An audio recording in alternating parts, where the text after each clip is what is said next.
Bienvenidos sean todos y cada uno de ustedes al estudio número 19 de el Tratado Teológico de los Hebreos, lo que se conoce como la Carta a los Hebreos. Hoy estaremos tratando el tema de la perfección y la ley, la perfección y la Torá.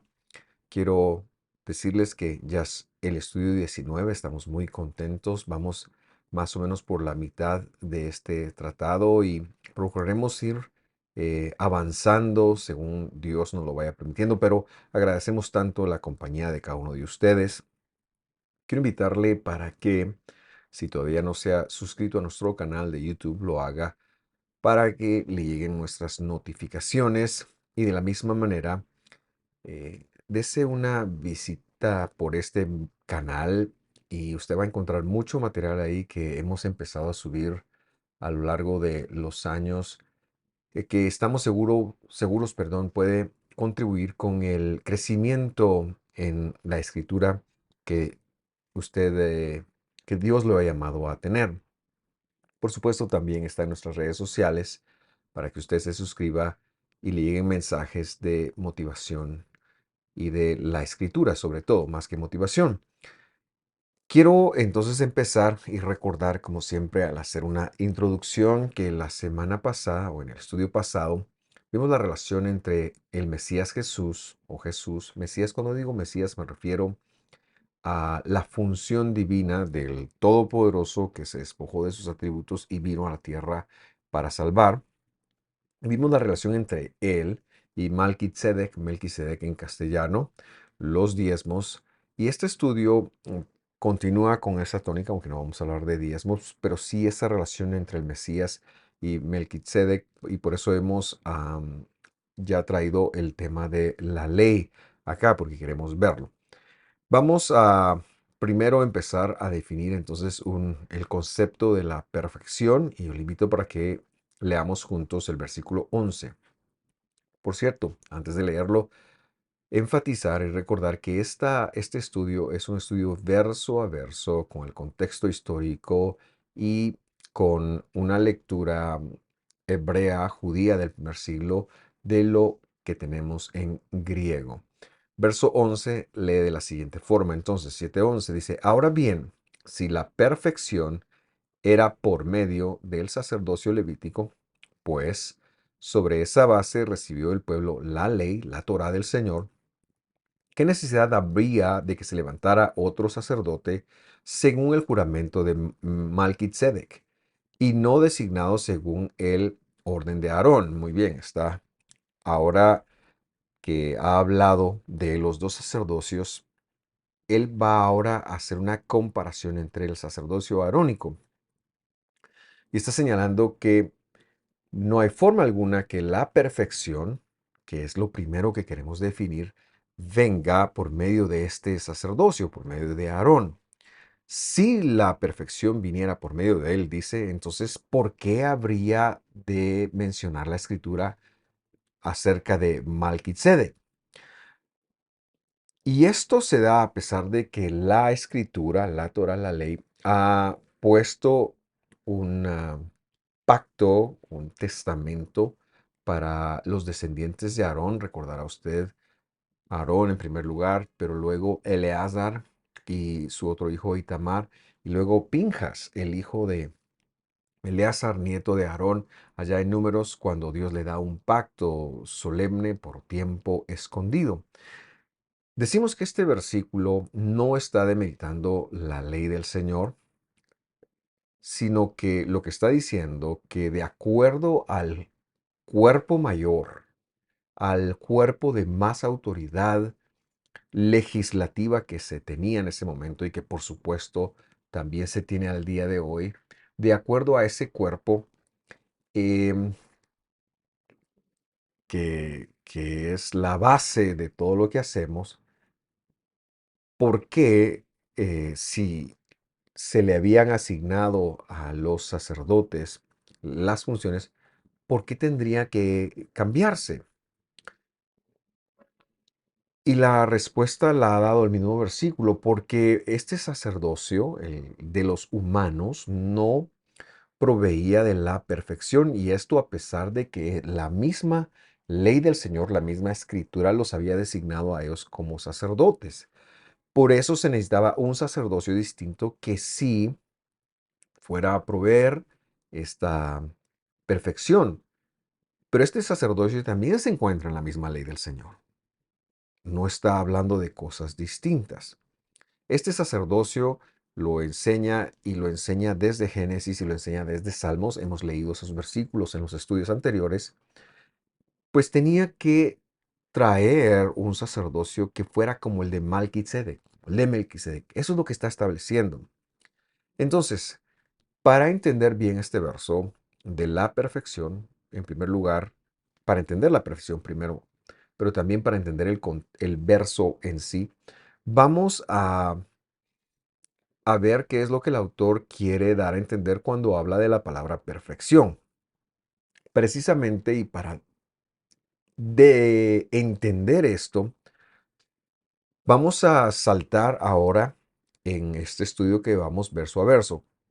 Esto es como para ver qué quiere decir él por perfección.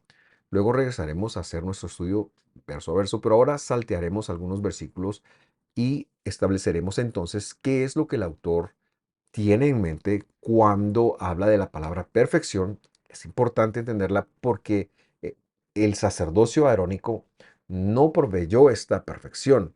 Por eso tuvo que venir el sacerdocio de Jesús según el juramento o según el modelo, voy a llamarlo, creo que esa es una palabra que da a entender de una mejor forma, según el modelo de Malquisedec. Entonces, esto es lo que queremos responder a ello y vamos a ver a los versículos que me refería. En primer lugar, Hebreos 7:19. Este es nuestro primer versículo.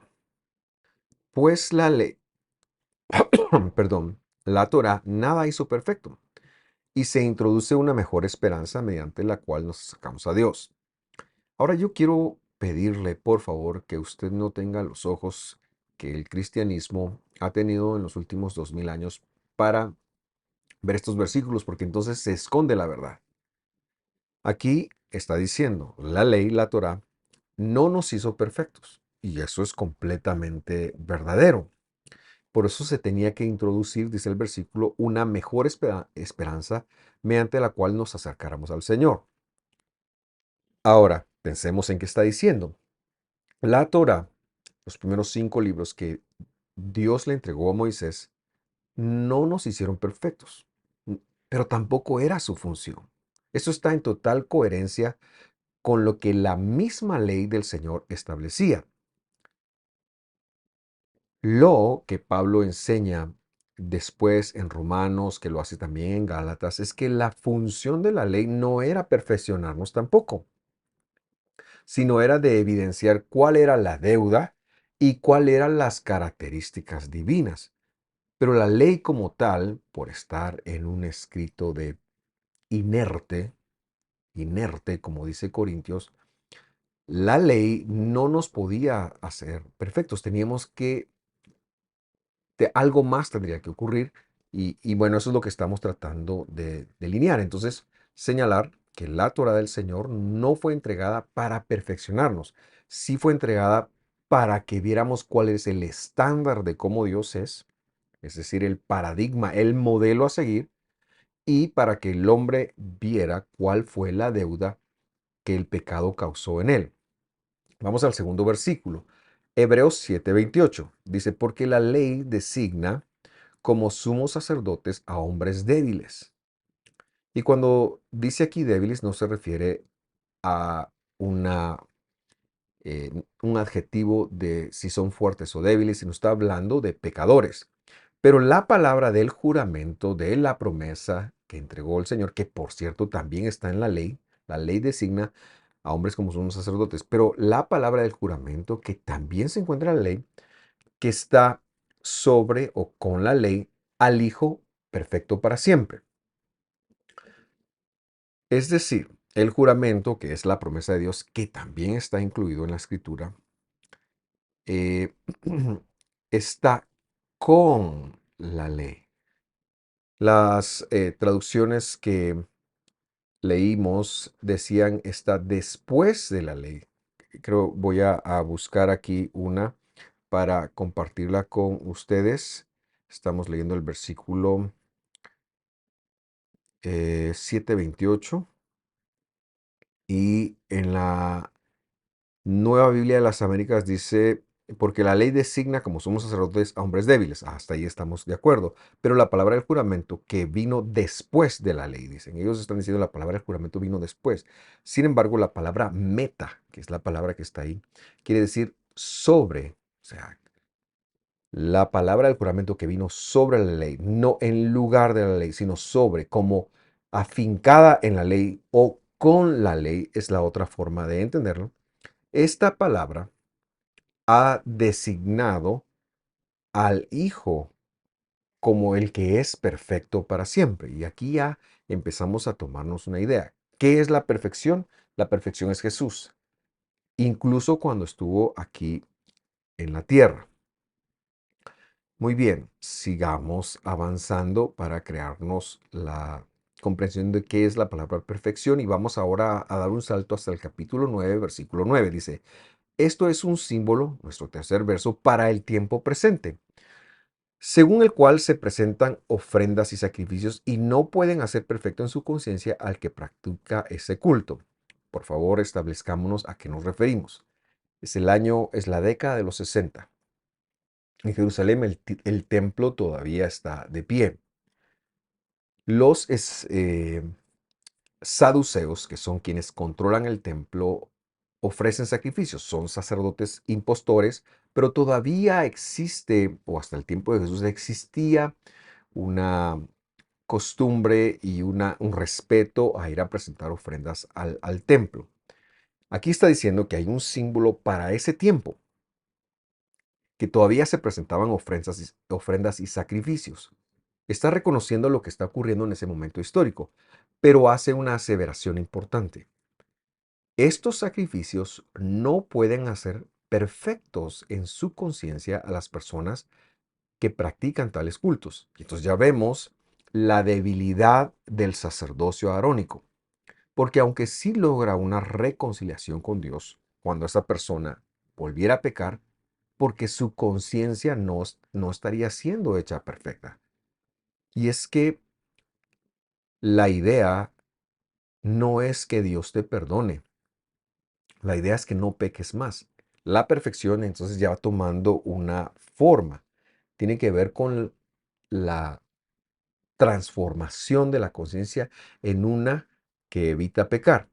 Vamos a nuestro cuarto verso y este está en Hebreos 10:1. Allí dice, pues ya que la Torah, la ley, tiene la sombra de los bienes futuros y no la forma misma de las cosas, nunca puede, por los mismos sacrificios que ellos ofrecen continuamente, perdón, año tras año, se refiere a los sacrificios de Yom HaKippurim, hacer perfectos a los que se acercan. Hacemos la misma deducción de Hebreos 9 que acabamos de leer. No pueden perfeccionar la conciencia, pero hacemos también algo, y yo quiero que usted lo vea. Cuando hablamos la palabra sombra, para el creyente del siglo XXI tiene una connotación. Pero ¿qué es la sombra? La sombra es el reflejo de un cuerpo a la luz. Es decir, si no estuviera el cuerpo, la Torah es la sombra. ¿La sombra de qué cuerpo? Y hagamos esa reflexión. Cualquier cuerpo que tenga una luz detrás proyecta una sombra. Si no existe cuerpo, aunque haya luz, no hay sombra, solo hay luz. Bueno, si la luz, si la sombra es la Torah, ¿cuál es el cuerpo? El cuerpo es el Mesías. Las, la sombra no es algo negativo, sino es la certificación, es la certeza para usted y para mí de que hay un cuerpo que tiene que ver con Jesús. No tiene una connotación para nada negativa ni peyorativa. Está la Torah, está la ley, porque está reflejando el cuerpo de Jesús. Y esto nos conviene que lo aprendamos.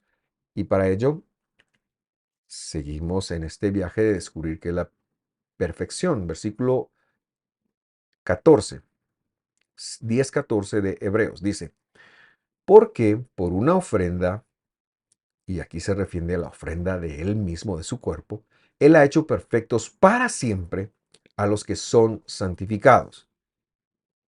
Y aquí ya no hay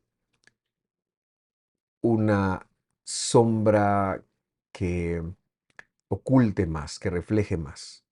La Torá ha reflejado el cuerpo de Dios que iba a venir, pero luego el cuerpo de Dios vino y fue colgado en un madero. Y entonces en ese madero Dios hizo perfectos en la conciencia a los que son santificados. Esto no quiere decir que no pequen porque seguimos siendo humanos, pero es que el verdadero creyente sí que tiene una necesidad de alejarse del pecado aunque falle. Y también decimos que esto no deja la sombra sin efecto. ¿Por qué? Porque los cuerpos, la ley, que es la sombra, también lo era porque refleja el carácter de Dios. Ahora no es que estemos exentos, es que ya podemos hacerla en el poder del Espíritu, pero eso no es mi tema. Vamos al sexto versículo que está en el 10:15 para que lo lea conmigo, por favor. También el Espíritu Santo, el poder de la santidad, nos da testimonio, porque después de haber dicho, verso 16, este es el testamento que haré con ellos después de aquellos días, dice el Señor, pondré mis leyes en su corazón y en su mente las escribiré. Añade, verso 17, y nunca más me acordaré de sus pecados e iniquidades. Y este versículo ya es una referencia que el autor está dando de Jeremías capítulo 31 y cita aquí el nuevo pacto. Entonces, la limpieza de la conciencia, que es la perfección, se va a dar cuando Dios ponga sus leyes, sus habilidades, su carácter, su carisma, pero que todo eso está escrito en la ley del Señor, cuando la ponga en nuestro corazón y la escriba en nuestros intestinos, para nunca más acordarse de nuestros pecados. La perfección es eso. Y esto es importante que nos lo vayamos aclarando. Es la limpieza de la conciencia, entonces, que se da cuando Dios pone en nosotros, por el poder de Él, por el poder de su santidad, sus leyes en nuestro corazón. Esto ya lo dijo en el versículo 7 del capítulo 8 y los vamos a leer porque tiene que ver con lo que estamos diciendo. Allí está mejor explicado. Y dice así, Hebreos 8:7, pues si aquel primer pacto, testamento, si usted quiere, hubiera sido sin defecto, no se hubiera buscado un lugar para un segundo. Textualmente la versión de la Nueva Biblia de las Américas. Lo haremos cuando lleguemos ahí. Pero sí quiero que, que hagamos el match, que unamos estos conceptos para que finalmente tengamos certeza de que es la perfección. Y como ya dijimos, la perfección tiene que ver con la limpieza de la conciencia, poniendo Dios sus leyes en nuestros corazones. Vamos al versículo siguiente. Versículo 10. Porque este es el testamento que yo haré con la casa de Israel después de aquellos días, dice el Señor. Pondré mis leyes en la mente de ellos y las escribiré en sus corazones. Y oiga esto, yo seré su Dios y ellos serán mi pueblo. Fue lo mismísimo que Dios le dijo a Abraham en Génesis. La diferencia de este testamento es que ahora no va a ser algo externo, sino va a ser algo interno. Y ese es el poder del Espíritu Santo. Verso 11. Y ninguno de ellos enseñará a su conciudadano, ni ninguno a su hermano diciendo, conoce al Señor. Está citando textualmente Isaías, Jeremías 31, perdón, versículo 33, me parece que es este. Porque todos me conocerán, desde el menor hasta el mayor de ellos. Versículo 12. Pues tendré misericordia de sus iniquidades y nunca más, perdón, me acordaré de sus pecados. Concluimos pues entonces que la perfección es la limpieza de la conciencia.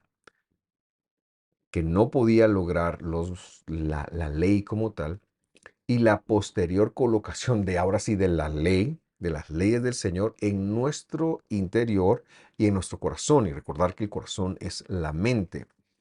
De tal manera que Dios también con ello perdonaría nuestra iniquidad y no se acordaría más de nuestro pecado, pero que por tener la conciencia limpia, nosotros podríamos dejar de pecar. Con esta claridad, a lo que se refiere entonces el autor cuando menciona la palabra perfección, regresamos a leer el versículo que nos lanzó hasta acá. Este es el último extracto que hemos leído. Es el séptimo, perdón, extracto que hemos leído. Y ahora regresamos a leer el versículo que nos lanzó a buscar la definición de perfección, entendiendo qué es.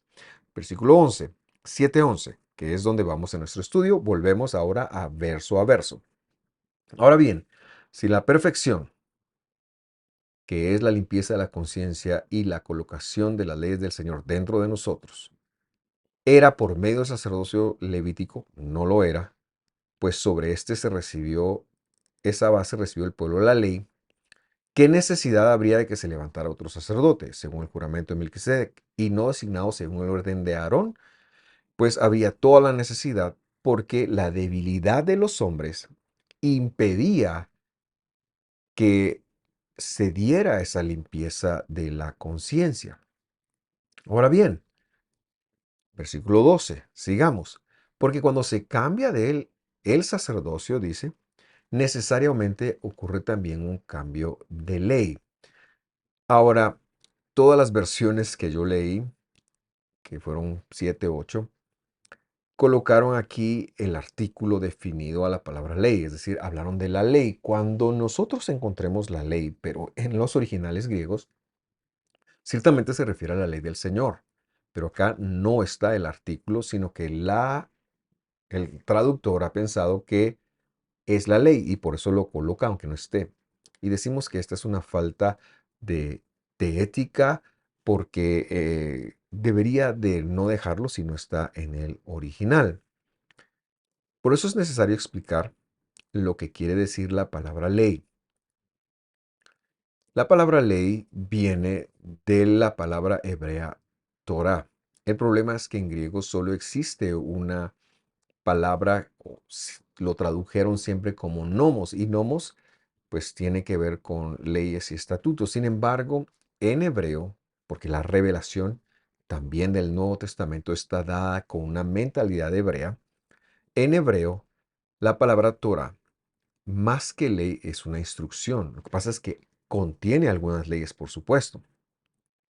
Pero esta Torah está compuesta en un sentido muy amplio de dos grandes asuntos, como ella misma lo enseña. En primer lugar, las promesas y en segundo lugar, los procedimientos. Es aquí en donde encontramos el sacerdocio levítico. El sacerdocio levítico es uno de los procedimientos de la Torá. Es una ley individual de la Torá.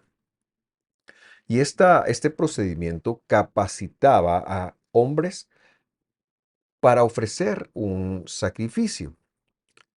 Pero al no poder perfeccionar estos hombres, porque no era la intención, la conciencia de las personas, cuando viniera el verdadero cuerpo de Dios, el verdadero sacrificio que le iba a cambiar todo, y él al regresar al cielo, porque cuando él muere y resucita, ahora va de vuelta al cielo a tomar un papel de sacerdote según el modelo de Melquisedec. Entonces es necesario que se quite la instrucción específica del sacerdocio arónico. Esto es impresionante porque ¿qué les está diciendo? Les está diciendo a los hermanos de la congregación de Jerusalén o de cualquier lugar de Judea que ya no deben de ir a hacer sacrificios. Y señalábamos cuando justificamos el por qué desarrollar este tratado teológico que había un problema en la iglesia de Jerusalén, ya que debido a la influencia de algunos fariseos, muchos de los hermanos estaban volviendo a hacer sacrificios. La influencia de lo que se daba en la sociedad como tal, que hacían ya sacrificios, aunque no fueran los sacerdotes verdaderos. Y el tratado de Hebreos nos está diciendo, si ya vino el sacerdocio de Malquisedec, es necesario que ustedes dejen de ofrecer sacrificios que humanos administran, porque no los pueden perfeccionar. No, la perfección viene solamente por la obra del Mesías y ahora el sacerdocio del Mesías que, como mencionamos hace algunos instantes, nos inhibe de pecar, nos da el poder para dejar de pecar porque cambia la conciencia. El cambio de ley acá es la ley arónica. La ley arónica, la reconciliación ahora va a venir por medio de la obra de Jesús y lo que esto implica. Y es importante que nos lo aclaremos y es importante que lo leamos con los ojos que lo dijo el autor, porque era lo que estaban haciendo ellos. Y él les dice, ustedes necesitan parar porque ese sacerdocio no purifica, no hace perfectos. Y no tengan pena en no hacerlo, porque ahora hay otro sacerdote y luego va a explicar cómo es que se hace. Por eso es que, ¿cómo escaparemos si tenemos esa salvación? ¿A dónde nos iremos de esa salvación? No, es que el autor por eso ha hecho todo un desarrollo de Jesús como mayor que los ángeles, de Jesús como mayor que Moisés, como mayor que Josué y de Jesús como divino porque ahora nos dice, miren, él, su sacerdocio, su muerte, pues perdonó nuestros pecados, pero él resucitó para ser sacerdote, pero no es sacerdote según el orden arónico, sino según otro orden. Y luego el versículo 13 sigue agregando luz a lo que decimos. Pues aquel, Hebreos 11:13, de quien se dicen esas cosas, es decir, Jesús, pertenece a otra tribu de la cual nadie ha servido en el altar. Eso era cierto. Porque es evidente que nuestro Señor se levantó de Judá. Vea por favor que no dice nació de Judá, sino dice se levantó, se incorporó en Judá, una tribu de la cual Moisés no dijo nada tocante a sacerdotes. Y lo que está diciendo acá es justificar nuevamente lo que estaba en el corazón de los judeanos que están escuchando, que han escuchado, valga la redundancia, por 1300 años que solo los descendientes de Aarón pueden ser sacerdotes. Tienen que cambiar este paradigma y eso no será fácil. Y por eso lo está justificando. Y para no tenerle temor a cualquier pregunta, dicen, miren, yo reconozco que Jesús no vino de la tribu levita, sino que él se levantó según la tribu de Judá. ¿Y qué dice toda la escritura? Creo yo que es necesario revisar entonces el plan original de Dios. Para ello vamos a a Éxodo 19, versículo 5. Acompáñenme a leer. Ahora pues, escucharán, hay un presente tautológico acá, mi voz y guardarán mi testamento, serán mi especial tesoro entre los pueblos porque mía es la tierra. Y yo antes de seguir quiero decirle que hemos quitado el condicional porque esta es una promesa. Dios está hablando, están justo en el momento en que van a recibir todas las promesas y todos los procedimientos, más bien dicho, todos los procedimientos, porque las promesas las ha recibido Abraham. Y Él les dice, si ustedes escucharán mi voz. Ahora pues, ustedes van a escuchar indefectiblemente la voz. No quito el condicional ahí. Ustedes van a escuchar indefectiblemente mi voz. Y entonces, como la escuchan, van a guardar mi testamento y van a ser mi especial tesoro entre los pueblos, porque mía es toda la tierra. Ahora sí, verso 6. Ustedes serán para mí un reino de sacerdotes y una nación santa. Estas son las palabras que dirás a los israelitas. Me tomé la libertad, como ya le dije, de quitar el condicional, porque no está en el original. Esto es una promesa. ¿Y cuál era la promesa? Que todo Israel sería un reino de sacerdotes. Las 12 tribus, la intención original era que fueran un reino de sacerdotes. ¿Qué pasó? Cuando Moisés sube los primeros 40 días, y regresa y está a punto de regresar, ellos han levantado un becerro de oro. Y ese becerro fue un pecado terrible. Cuando Moisés regresa, perdón, él dice, quien esté por el Señor, sígame. La tribu de Leví lo siguió y mataron a los que se estaban prostituyendo con el becerro. Y por eso Dios les dio el legado del sacerdocio por tiempo temporal, por un tiempo que solo Dios sabía, por más de 1300 años o por aproximadamente ese rango de tiempo, Dios se lo dio a los descendientes de Aarón. Esto lo tienen en mente ellos y hay que recordar que Dios había dicho esto, pero ahora está ocurriendo algo distinto y está justificando a él que Jesús no fue levita. Él está justificando eso, pero es importante recordar que antes tampoco era así, no era la intención original de Dios que eso fuera así y por eso trae a colación que el Señor se levantó de la tribu de Judá y no había en la escritura algo que dijera que Judá era del sacerdocio también, no. Por eso ahora en el versículo 15, volviendo a Hebreos, lo va a justificar. 7:15. Y esto es aún más evidente si a semejanza de Malquisedec se levanta otro sacerdote, que ha llegado a serlo, verso 16, no sobre la base de una ley, otra vez sin artículos de requisitos físicos, sino según el poder de una vida indestructible. ¿Qué quiere decir eso? Que Jesús se levantó del modelo de Malquisedec que era sin genealogía, que no era de esta creación, que no el procedimiento de la Torah que lo había dado a los levitas no lo afectaba a él, pero que este es mejor porque sí produce una perfección en la persona y porque no se basa en las debilidades.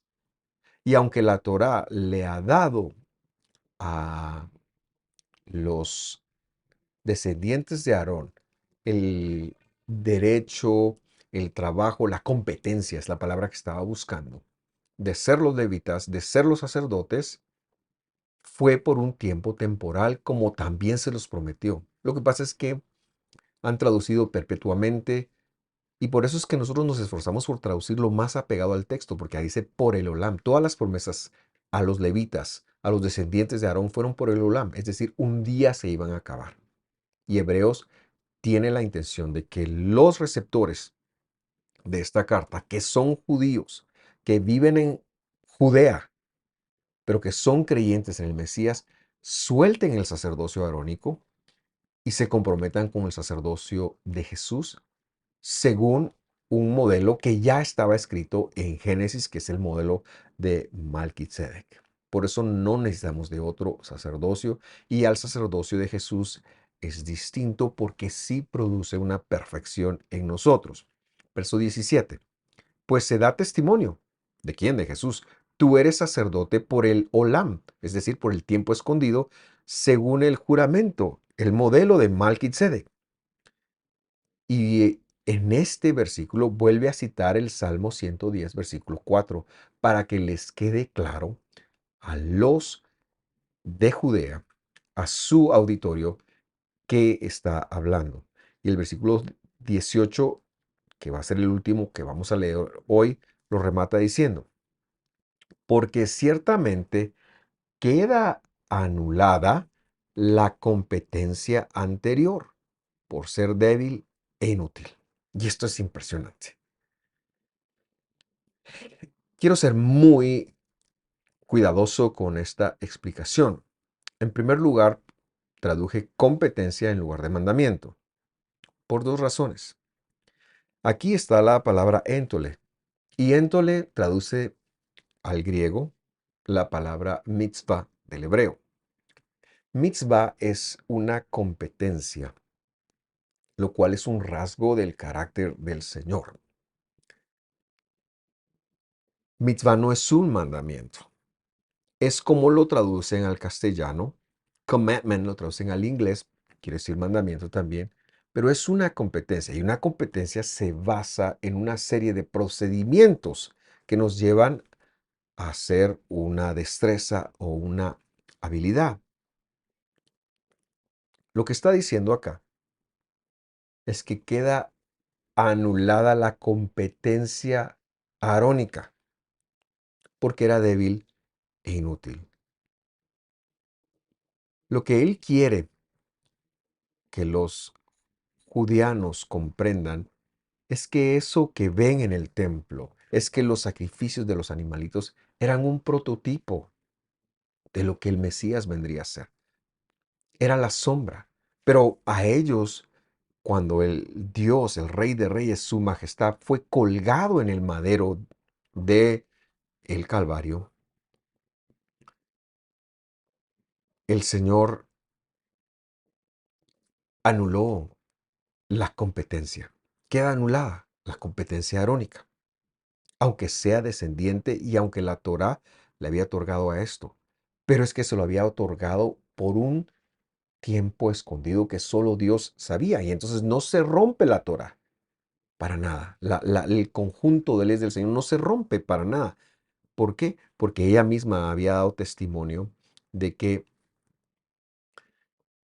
iba a ser por un tiempo temporal. En segundo lugar, también traduje competencia en lugar de mandamiento, porque cuando el creyente del siglo XXI lo ha pasado en los 20 anteriores, lee la palabra mandamiento, no debe relacionarlo con los demás mandamientos. Lo que está quedando anulado, a pesar de que el templo sigue en pie por unos cuantos años más, es la competencia de cualquier humano para ser nuestro sumo sacerdote. Se está inaugurando la competencia del Mesías. Desde que Él regresa al cielo, se ha dado a conocer ahora la competencia del Mesías como nuestro sumo sacerdote. Por lo tanto, no se puede pensar que los demás mandamientos están anulados. Y no lo debemos de ver así, porque ese cuerpo de leyes siguen reflejando el ideal, el deber ser, lo que Dios espera que nosotros como creyentes, con el poder de Dios, optemos, porque son los rasgos de Dios, es el carácter de Dios. Y aunque en Él estén descritos todos los mandamientos, las competencias levíticas, perdón, los sacrificios que ya no tienen validez, de todas formas es necesario estudiarlos porque así entenderemos la magnitud de lo que el Rey de Reyes hizo por nosotros en el madero, porque todo lo que está escrito apuntaba a Él. En ese orden, en esta congregación que son 100% judíos y muchos con influencia farisea, pero que tienen una debilidad por el templo y por el sacerdocio que ahí está, aunque sea corrupto, el autor está diciendo, ya no más. No importa que no fuera de la tribu de Leví, y por si tenían esa duda, ya no más. El sacerdocio de Malquisedec era un prototipo, era un modelo de lo que Jesús vendría a ser, que era sin genealogía, arónica, por supuesto, y que oficiaría por nosotros a partir de su muerte, él el sacrificio, pero que también lo va a hacer por un tiempo limitado. Y ese tiempo caducará cuando Él regrese como rey, cuando Él regrese a gobernar. Vamos a dejarlo acá. Yo quiero agradecerle por su sintonía y recordarle que la próxima semana seguiremos con este interesante estudio del Tratado Teológico de los Hebreos. Gracias por sintonizarnos. Que esté muy bien. Nos vemos la próxima.